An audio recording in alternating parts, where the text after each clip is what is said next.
represent those who were taken out of your communities and placed in residential schools. Today, these people are being sent to a residential school. In this instance, it's all part of a demonstration, but it's an unfortunate reality of Canada's history. The mass blanket exercise aims to help Canadians understand history from an Indigenous perspective.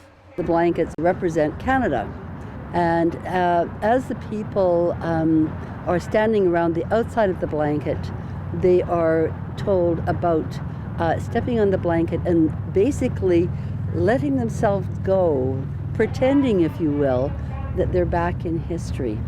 As they walk around the land of blankets, participants are taken through different events over the last 500 years. Church.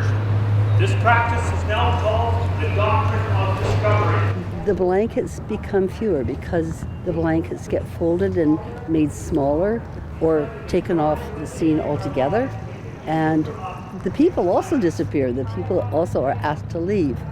And that then gives you the sense of how it must have felt to have lost your land, to have been put in a residential school, to have been in the 60s scoop. You may not vote.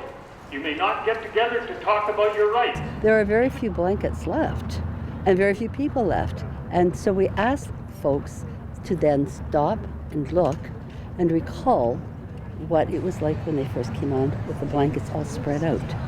And you can see then very clearly that it has gone down to just about nothing, obviously representing what was left for First Nations.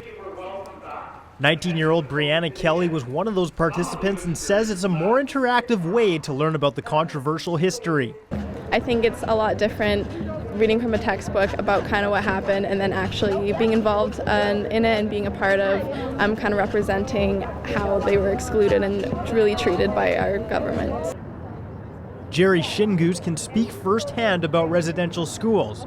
She's a survivor and thinks events like these are progress. My hope is that they go out and they share and that they educate and make other people, all the mainstream society know, other settlers know about our experience. Mass blanket exercises have been happening for 15 years. And while it serves a purpose, the hope is that these won't be needed for much longer. And I'm hoping that my grandchildren don't have to explain our history and that everybody knows about it. For Shaw TV's Go, I'm Kevin Hirschfield.